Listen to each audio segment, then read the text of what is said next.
Had a lot of questions over the months that we've been deliberating on this. We've all had a lot of opportunity to access staff and council, as well as hear from the public on numerous occasions. What I'm hearing tonight is a lot of doom and gloom, and I don't happen to agree with the doom and gloom that I'm hearing. I think this development for Hanna Ranch is the best proposal we've seen on this site. In my opinion, this project offers an opportunity for good stewardship of the land in perpetuity and should reap some economic benefits to the city as well. The site is very well planned. It takes into account the significant environmental attributes, and it's making them available to the public. And I looked at kind of four main issues when I was analyzing this project. I looked at environmental, I looked at land use, I looked at access, and financial benefits. So let's start with the environmental. Environmentally, we have the following existing conditions. We have a site that's heavily damaged by erosion from dirt bike use and weather. The perimeter of the ponds and other areas are overgrown with non-native vegetation. The pond has debris and litter. The panhandle is an eyesore and needs cleaning up. And that unsightly part includes Parcel C, which we're negotiating the sale of to this developer. The proposed development accomplishes 5 major environmental goals. There may be more, but these are my 5. Preserves the knolls, the hillsides, the pond, and major native vegetation. It removes the non-native vegetation and will continue to eliminate it in perpetuity. The development incorporates publicly accessible bike and pedestrian trails that will be tied to SMART and the Bay Trail and will be privately maintained. Cleanup of the ponds, and this development cleans up the ponds and makes it an amenity available to the public for up-close viewing rather than viewing as you're flying past in a car. And it provides pathways for the animals to traverse the site. Let's go to land use now. So that was environmental. Land use was the second criteria I looked at this. What is the appropriate land use for this site? In general, land use decisions should be based on what is appropriate for a particular site and for Novato. Past proposals for this site have treated it like a flat piece of land. Too much housing, too much parking, too much retail. That's what was wrong with the big box that was proposed there. And there was no recognition or appreciation of the environmental attributes. Commercially zoned land, as you've heard and we know, is limited in Novato. This is really an ideal site for some additional retail, as it's a compatible neighbor with Vintage Oaks, which is our regional shopping center, and it's the economic engine for Novato. Without Vintage Oaks, we would be in worse shape than we are now. I mean, it's a huge portion of our sales tax. So this is a compatible use. It has office and hotel uses that are complementary to the retail. Land use of housing. Adding housing to this site as a land use has been suggested. I don't believe that we should put high-density, low-income rental housing on a site just to meet the state mandates for housing numbers. I believe, and I've said it often, is that clustering low-income housing all in one area and all in areas is discriminatory. We should be having inclusionary housing, which we have an ordinance for inclusionary housing that scatters low-income housing. So that's still a battle for another day. But I don't believe that we should have clustered high-density housing anywhere in the city. We've got to find another way to provide the housing. I don't believe, and this addresses what Pat was saying, I don't believe we have adequate transportation infrastructure to serve the people living here. So that's another reason I don't think it's appropriate for housing. People aren't going to give up their cars. Even the former president of the Marine Conservation League said that there are going to be unintended consequences of clustering a lot of low-income people or anybody all in one area, because they're not going to give up their cars, because we're not metropolitan. We're suburban. We don't have the transportation infrastructure. So I think what you're going to end up, if you had housing there, is a lot of residents with a lot of cars who would actually add to the greenhouse gas emissions. We also, I think putting low-income housing projects in a remote location, which this is even more difficult to manage. We know we've got management problems in a couple of our low-income housing areas, and this is a remote area relative to other more accessible places. And then finally, and there are other reasons, but finally, the noise and pollution from Highway 101 is the last place we should be adding more housing. It would be a horrible place to live. So how about a hotel on this site? First of all, I believe that competition keeps us all on our toes, no matter what business you're in. We need to let the marketplace do its work. If there is a demand for another recognized national hotel in our area, then we should not stop that from happening, but give visitors a choice. I would suggest that the future hotel try to provide space for 250 to 300 people if the numbers work out. I know the developer has said that that's not the case at this point, but we need in Nevada places for small conferences and so forth, which we just don't have. But my main message on this land use and the hotel and the commercial and so forth is that existing businesses, whatever they are, rather than being afraid of new competition, should be combining efforts with the city, the chamber, the Downtown Business Association, and really work together on bringing businesses that we want and make land use decisions that get these businesses here and the jobs that come with them. The third issue, how's my time going? Am I almost out? 2.5 minutes. Okay, I got to speed up here. Okay, so the third issue I looked at was access, and that includes emergency access and traffic. There is a floating easement across the Hanna Ranch property. This was to allow the city in the future to have an opportunity to access through the site to Highway 37. This throughway anticipated development at Belmer & Keys Antenna Field 5 and housing to the east. But we know that none of that housing is ever going to happen in Nevada. You've seen how we react to any development here. But what we do need is an emergency access through this site to Highway 37, and that's what we have with this project. We also have an emergency access or egress through the north, through the hospital site. So we have two ways out in an emergency when we need them. But we don't need a 4-lane arterial with bike paths on both sides and sidewalks and everything else. Well, one, it'll kill the project and we'll end up with the site just the way it is now in terrible decay. With respect to traffic, this area is mostly congested when there is a major holiday. Otherwise, there's plenty of road width. It's almost, I mean, it almost looks like too much when there's not a holiday. Every shopping center around, whether you go to Santa Rosa or north or south, is going to be chock-a-block with traffic during a major holiday. You cannot design anything for those major times, but what you want is a way to get out. You want, if there is an emergency, a way to get out north and south, and we have that. This project does also provide for extended queuing lanes, and yes, you may have to wait a few more lights during the holidays and so forth. That you can control yourself by when you do your shopping. But we can't design for the worst case scenario.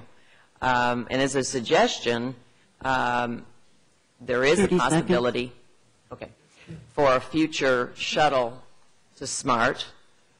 Could be possible if the ridership warrants. But I think you don't just lay a shuttle on a project if they don't have the ridership. I know Hamilton doesn't have the ridership, and they've been complaining for years that they don't have enough people riding that shuttle.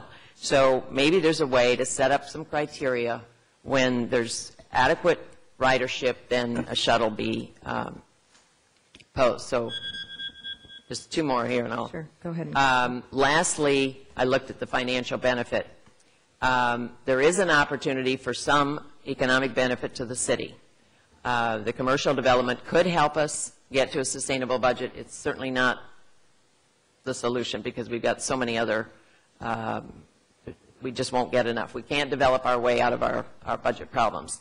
But we can't ignore the added revenue projections. I believe we should maintain Building A because it is retail and it has some potential for dollars, retail dollars, or tax dollars. And commercial properties, there's been all this talk about linkage. I voted against the linkage fee because I think commercial properties do pay their own way. They pay for our city services. And so I believe they already pay their fair share. Housing is what doesn't pay their fair share, plus it is highly subsidized. So there's got to be another way. And the state, who's demanding more affordable housing, is taking away the one vehicle we have to pay for it, and that's redevelopment. So in one way, they're continuing to make this mandate they're imposing on us more and more unaffordable and requiring us to heavily tax or burden other developments that might add some vitality to our town. So I want to thank everybody for, I mean, all the input tonight. It's obviously been against this project, and but I do know in talking with people in the public, there are a lot of people that are for it, and I appreciate all the time that staff and applicant and the public have put into this, and anyway, those are all my opinions, and that's where I am on this. Thank you very much, Jean. Eric. All right, thank you. I'd also just like to start off and thank the city staff for all of their time that they've spent with me and answering the questions that I've had. I actually don't have any questions tonight because I've gotten them all answered from the staff via email and also from the time spent with them, so thank you for that. But I do have several comments I'd like to make. I think when you have a project like this, you have to weigh every single option, and you should see the amount of pages that went into the packet that we received, all of the comments. There were many questions that have already been asked that were very helpful as I went through them. And I think when we're looking at a project like this, as a whole, the pros do outweigh the cons. And I think when you look at the best case scenario or the worst case scenario, I think the best case scenario is more than probable. The worst case scenario, certainly it's possible. Anything is possible. But when you weigh the risks and you determine this as a whole and where this project is going, I see more positives than I do negatives. A couple things I'd like to comment on. I do know that with a project of this magnitude, it's very important that we do take our time and that we do look through all of the issues, and that when we've made a decision, we're not going back and wondering, well, did we really think of everything? And when you look at the process for this project as a whole, it's gone before Planning Commission. There's been a significant amount of public input. There's been a significant amount of comments that have been made. There's been a lot of time to view a project of this nature. It is a large project. It does deserve adequate time. But I do feel that we have given it adequate time to be able to make a decision. I certainly do not believe that it was rushed, although I do understand may not be as much time as others would necessarily prefer. When it comes to the environmental impacts, I believe that a project like this allows the beauty of the site to be enjoyed and no longer destroyed, which we're seeing right now. If you've gone out and walked the site, you would see the impacts of what's currently happening at the site. I really appreciate the way that it's designed with the walking path, the bike paths, the way that the pond and the preserve is going to be able to be enjoyed with some of the walkways. I think it's really going to be a great site for those that are shopping there, for those that are working there, for those that are staying at the hotel. I know housing has been a very important issue with regards to this project, and I think it's very important that we're cognizant of the impacts on housing that any future project brings. But with that being said, I do not believe that this project is well suited for housing.